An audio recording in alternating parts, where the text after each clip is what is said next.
Hello everyone, स्वागत है आप सभी का। हम अपना चैप्टर पढ़ रहे थे खनिज और ऊर्जा संसाधन। देखो, इसमें हमने खनिज के कितने टाइप्स होते हैं वो पढ़ लिया है। आज हम जानेंगे कि भारत में मेन खनिज कहाँ पे पाए जाते हैं, यानी कि जो मिनरल्स हैं उनकी बेल्ट कहाँ कहाँ पे है, किस किस एरिया में जो मिनरल्स है वो हमें मिलते हैं भारत में। तो देखो, ये जो चैप्टर है आपका और ये वाली वीडियो स्पेशली बहुत ज़्यादा इम्पोर्टेंट है, क्योंकि इसमें आपको बहुत सारी चीज़ें याद करनी है। जो भी ट्रिक्स मैं आपको बताऊं उनको अच्छे से याद कर लेना, फिर आपको ये सारी चीज़ें अच्छे से याद हो जाएंगी। समझो, अब देखो कहाँ कहाँ पे भारत में खनिज पाए जाते हैं।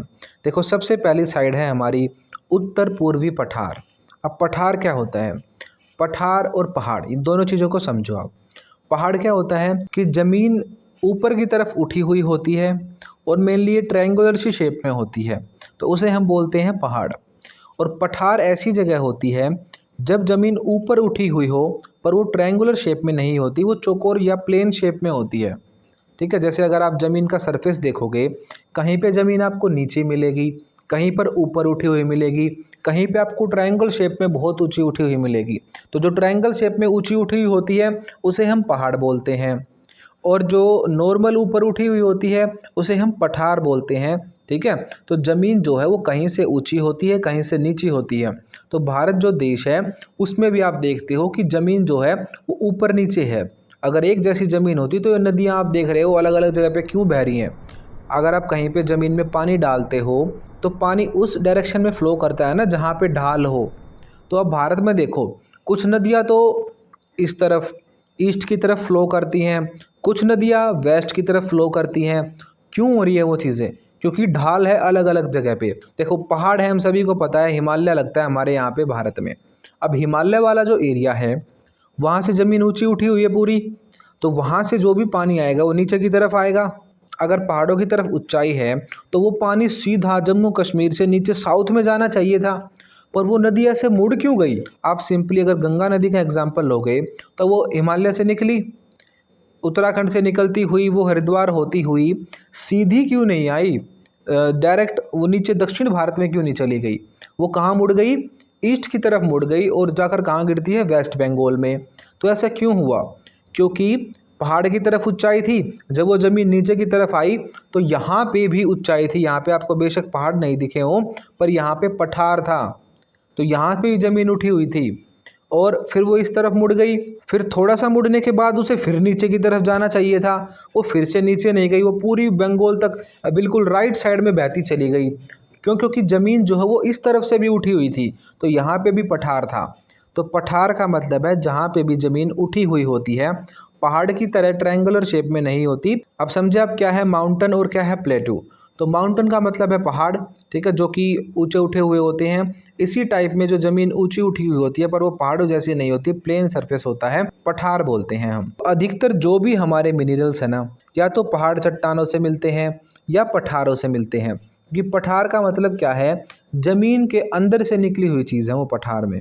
तो पठारों में और पहाड़ों में, इन दोनों जगह पे हमें मिनरल्स मिलते हैं, क्योंकि ये दोनों ही वो मटेरियल है जो कि ज़मीन के अंदर से बाहर आया है कभी। आपने सुना होगा ना कि प्लेटें आपस में टकराई थी जब धरती बनी, तो प्लेट टकराने से अंदर का जो मटेरियल था वो बाहर आया, पहाड़ बन गए वो। ठीक है, ऐसे ही प्लेटू बने हुए हैं बहुत पुराने टाइम से। तो पहाड़ों में और प्लेटूज में ज़मीन के अंदर का मटेरियल है बहुत सारा। आप देखो भारत में कहाँ कहाँ से मिनरल्स निकलते हैं, यानी जो लोहा है, सोना है, चांदी है, ये चीज़ें कहाँ से निकलती हैं। तो सबसे पहली बेल्ट है हमारी उत्तर पूर्वी पठार।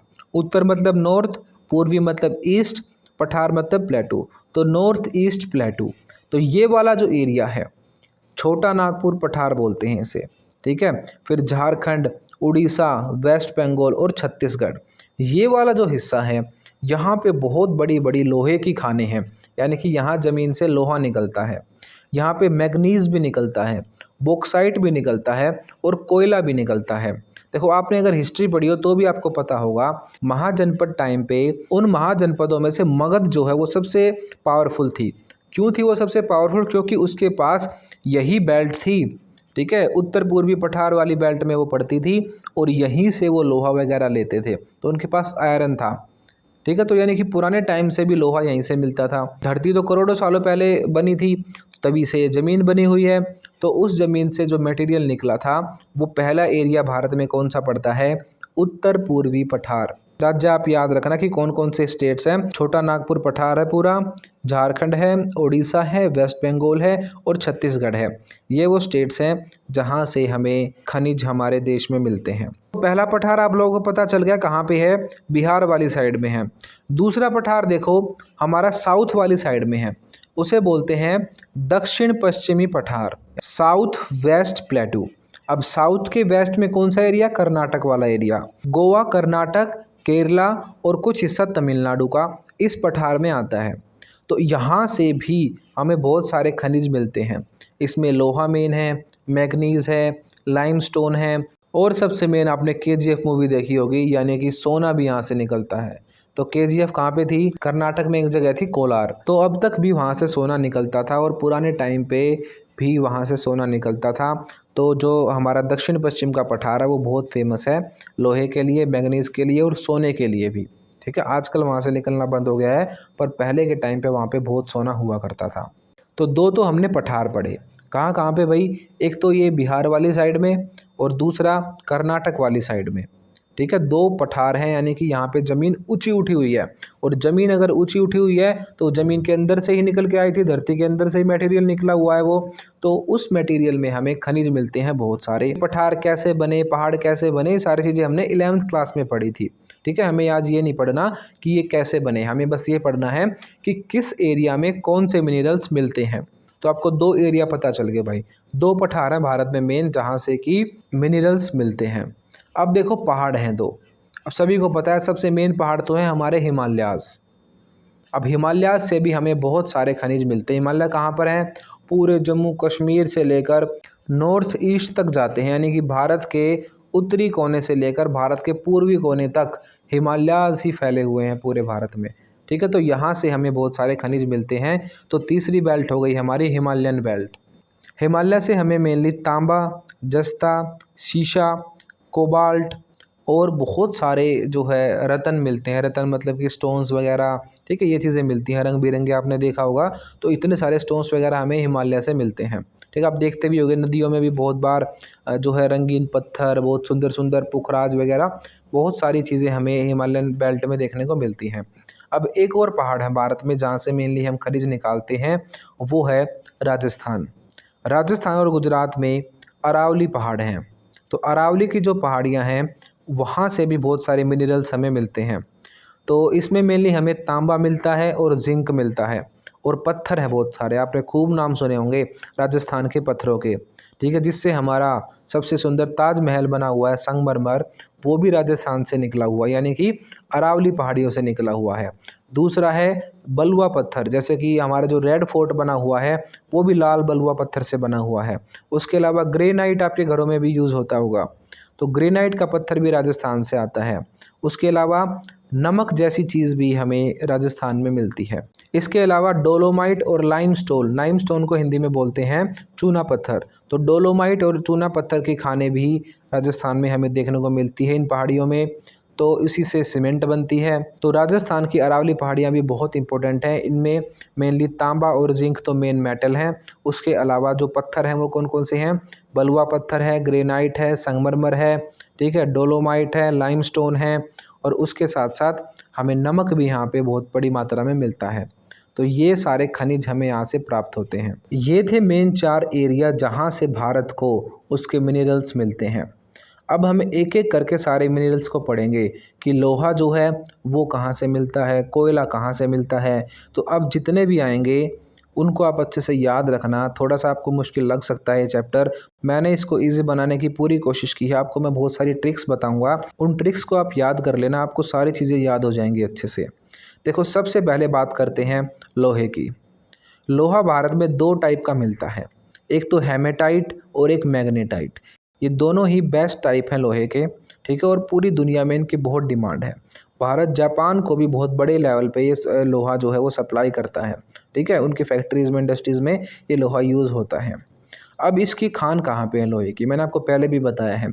मगध साम्राज्य जो था वो बिहार में था। बिहार की तरफ झारखंड, छत्तीसगढ़, उड़ीसा, ये मेन जगह है। उसके अलावा मैंने आपको दूसरा पठार भी बताया था जो कि कर्नाटक वाला पठार था। तो कर्नाटक, गोवा, आंध्र प्रदेश और तमिलनाडु। लोहे की सबसे बड़ी खान हमारी उत्तर पूर्वी पठारों में है। इसमें आपको ओडिशा की ट्रिक याद रखनी है, अब कि ओडिशा में कौन कौन सी खानें हैं। अब जो ये मेन स्टेट्स हैं जहाँ से हमें ये चीज़ें प्राप्त होती हैं, हमें उनमें कौन कौन सी खान है, यानी कौन सी जगह पे कौन सी खान है, ये बात याद रखनी है। तो बहुत सारे नाम आपके आ जाएंगे अब, तो अगर आप उसको बिना ट्रिक के याद करोगे तो आप उनको जल्दी ही भूल जाओगे।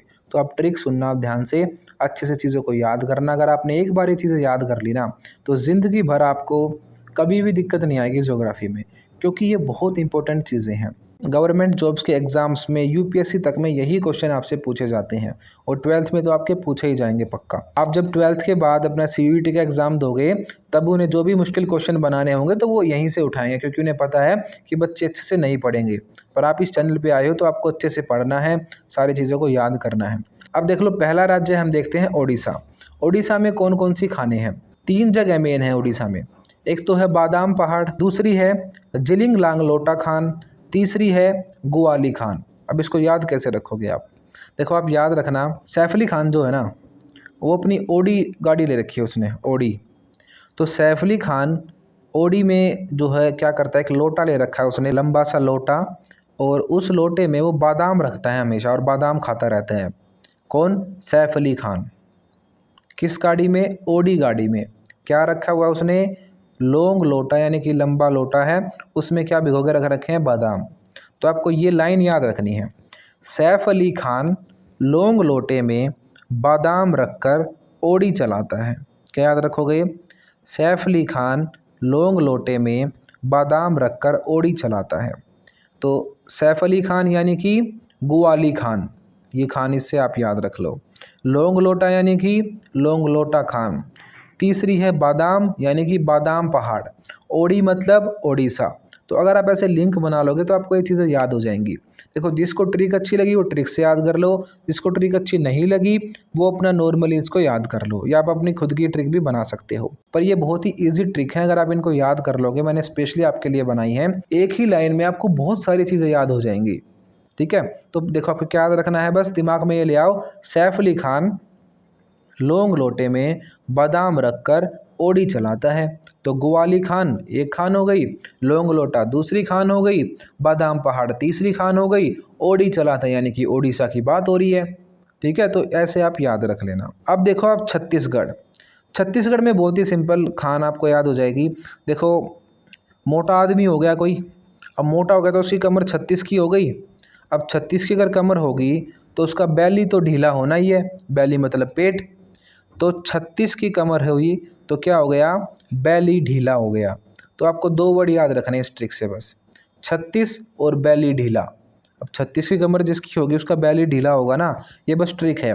तो 36 से बनेगा छत्तीसगढ़, और बैली ढीला वहाँ पे जो खान है उसका नाम ही है। तो छत्तीसगढ़ में आपको याद रह जाएगा अब कि बैली ढीला नाम की पहाड़ी है, और वहाँ पे ही खाने हैं ये। ठीक है, याद रखना। 2 बताई मैंने आपको अभी तक, एक तो ओडिशा की खान बताई है सारी, दूसरी छत्तीसगढ़ की खान बताई हैं। ओडिशा की कौन सी खानें हैं? अली खान यानी कि ग्वाली खान, लौंग लोटा यानी कि लौंग लोटा खान, उसके बाद बादाम रखता था तो बादाम पहाड़ की खान, और किस में रखता था? वो ओडी में यानी कि ओडिशा। आपको याद हो गई है। उसके बाद छत्तीसगढ़, आपको 36 याद रखना है, और 36 की कमर होगी तो बैली ढीला हो जाएगा, बिल्कुल बैली मतलब पेट, तो बैली ढीला। तो 36 और बैली ढीला, तो छत्तीसगढ़ में है बैली ढीला नाम की पहाड़ी। याद होगी आपके दोनों खाने। अब आ जाओ आप कर्नाटक में। आप एक लाइन याद रखो अब, कि एक बूढ़ा सा बाबा है, उसके नाटक में एक ऐसा चित्र देखा आपने, यानी उसने फ़ोटो बना रखी थी, जिसको देख के आपके हंस हंस के पेट में दर्द होगा, इतनी हंसी है आपको फ़ोटो देख के। तो क्या याद रखोगे आप? बाबा बूदन के नाटक में, उसके नाटक में क्या था? एक फ़ोटो देखा था आपने और हंस हंस के पेट में दर्द हो गया। तो एक लाइन लिख लो बस, बाबा बूदन के नाटक में चित्र देखकर हंस हंस पेट में दर्द हुआ। ठीक है, बाबा बूदन नाटक चित्र हंस हंस पेट में दर्द। अब देखो, आपको पूरी कर्नाटक की खान याद हो गई सिर्फ एक लाइन से। सबसे पहली खान बाबा बूदन पहाड़ी, ठीक है। दूसरी नाटक में था ना, तो नाटक का मतलब कर्नाटक। चित्र मतलब चित्रदुर्ग, चित्रदुर्ग नाम की जगह है। हंस हंस पेट में दर्द हुआ था तो होसपेट, ये भी एक जगह का नाम है। आपको क्या लाइन याद रखनी है? बाबा बूदन के नाटक में चित्र देखकर हंस हंस पेट में दर्द हो गया। तो बाबा बूढ़ा था जो, बाबा बूढ़न के नाटक में आपने चित्र देखा एक और आपके हंस हंस पेट में दर्द हो गया। तो बस इनको एक बार आप दिमाग में ले आओ इन चीज़ों को। अगर आपको ये लाइन एक बार दिमाग में आ गई ना, जब भी आप किसी राज्य का नाम सुनोगे, अगर आपको नाटक याद आ गया तो आप फटाफट बता दोगे कर्नाटक में, हाँ भाई एक तो बाबा बूदन, ठीक, दूसरी क्या है, चित्र को देखा था तो चित्रदुर्ग, उसके अलावा क्या हुआ था, हंस पेट में दर्द हो गया था चित्र देखते ही, तो हंसपेट। ये तीनों आपको याद हो जाएंगी। तो बाबा बूदन कर्नाटक में, चित्रदुर्ग कर्नाटक में, होसपेट कर्नाटक में, ठीक है, तीनों आप अच्छे से याद रखना।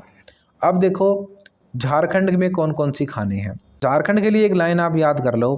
देखो शेर जो होता है उसे सिंह भी बोलते हैं ना, सिंह, तो शेर कह लो आप सिंह कह लो, एक ही बात है। तो शेर ने बुआ की मुंडी के खंड कर दिए, शेर यानी सिंह कह सकते हो आप। तो सिंह ने बुआ की मुंडी के खंड कर दिए, यानी बुआ आई थी किसी की, शेर ने खा ली वो, ठीक है, उसकी मुंडी तोड़ दी, खंड कर दिया मतलब या उसके टुकड़े टुकड़े कर दिए।